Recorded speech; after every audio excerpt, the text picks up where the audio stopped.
Hello, আসসালামু আলাইকুম friend. সবাই কেমন আছেন? আশা করি সবাই ভালো আছেন। আমিও আপনাদের দোয়ায় ভালো আছি। আজকে আরো একটি লং ভিডিও নিয়ে চলে আসলাম আমি ঝুমুর আপনাদের জন্য। আশা করি ভিডিওটি সবাই পুরোটা দেখবেন আর কেমন হয়েছে কমেন্ট করে অবশ্যই বলবেন। তো আমি আজকে যে ভিডিওটি করেছি এটা কিন্তু কোনো ড্রয়িং না। এটা আজকে আমি আপনাদের সাথে ভিডিও শেয়ার করব মাটির চুলায় রান্না। তো আমি আজকে আমাদের বাসার মাটির চুলায় রান্না করব, তাও দেশি মুরগির গোশ। তো এই কারণে আমি এখানে মশলা, আদা, পেঁয়াজ, রসুন বেটে নিয়েছি। তো প্রথমে কিন্তু আদা নিয়েছিলাম, আদার পরে কিন্তু রসুনও নিয়েছি, তারপরে এখন পেঁয়াজ দিলাম বাটা। তো এই বাটা দেওয়ার পরে এগুলো আমি সুন্দর করে বাটা দিয়ে নিচ্ছি। তো বাটা দেওয়ার পরে এখানে কড়াই নিয়ে নিব, কড়াইয়ের উপরে ঢেলে নিব, একসাথে মাখিয়ে সব নিয়ে যাব। তো এখানে আমি কড়াইয়ের উপরে নিয়ে গেলাম, পেঁয়াজ রসুন সব কিছু নিয়ে নিয়েছি। তারপর এখানে আমি এই যে তেল দিয়ে দিব, হলুদ দিয়ে দিব, গুঁড়ো মরিচ দিয়ে দিব, তারপর এখানে এই লবণ সব কিছু অ্যাড করব। আবার গুঁড়া মশলা, জিরার গুঁড়া, তারপরে আরও বিভিন্ন রকমের মশলা অ্যাড করে দিব এখানে।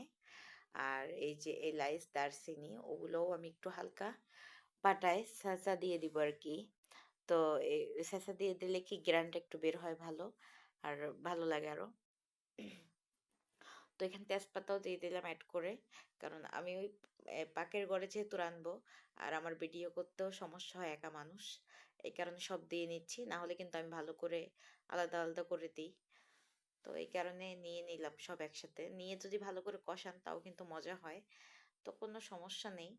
তো আমি চুলাটা ভালো করে জ্বালিয়ে নিলাম, নেওয়ার পরে এখানে লাইকে দিয়ে নিলাম। প্রথমে একটু ধোঁয়া হচ্ছিল, কারণ নতুন নতুন মাত্র বসাল তো মাটির চুলা একটু হবেই।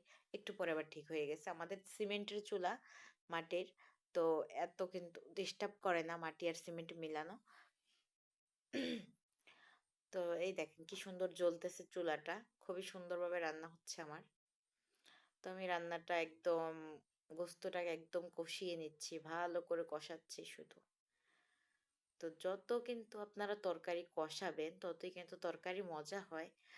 তো যত ভালো সুন্দর করে কষাতে পারবেন তত সুন্দর হবে আর মজা হবে।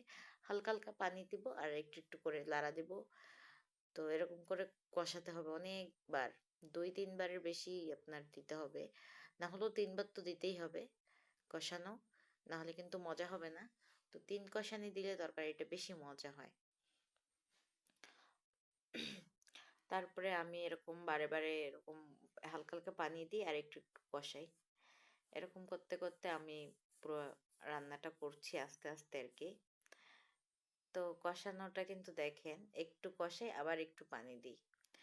তো আমার রান্নাটা কিন্তু এই যে আস্তে আস্তে করে এরকম করতেছি, পরে কিন্তু একদম সেদ্ধ হওয়ার জন্য কিন্তু পানি দিয়ে দিব। তারপরে এই যখন সেদ্ধ হবে তারপরে আপনাদের সাথে আবার শেয়ার করব এই আর কি। তো আমি কিন্তু এখনো কষানো কমপ্লিট হয় নাই। তো এই কারণে একটু পানি দিয়ে আবারও কষাচ্ছি এরকম আর কি। তো কষানোটা কিভাবে বুঝবেন আপনারা কমপ্লিট হয়েছে? যখন হালকা হালকা তেল ছেড়ে দিবে, কড়াইটার ভিতরে কিন্তু এই যে গোস্তটার থেকে তেলগুলো ছেড়ে দিবে, তখন কিন্তু বুঝতে হবে যে কষানিটা হয়ে গেছে। একদম তরকারিটা লাগে জানি হয়ে গেছে ওরকম ভাব চলে আসবে। তখন আমাদের পানি দিয়ে দিতে হবে, পানি দিয়ে ঢেকে দিতে হবে। আর না ডাকলেও হবে, সমস্যা নাই, ঢেকে দিলে ভালো, সেদ্ধটা ভালো হয় এই আর কি। তারপরে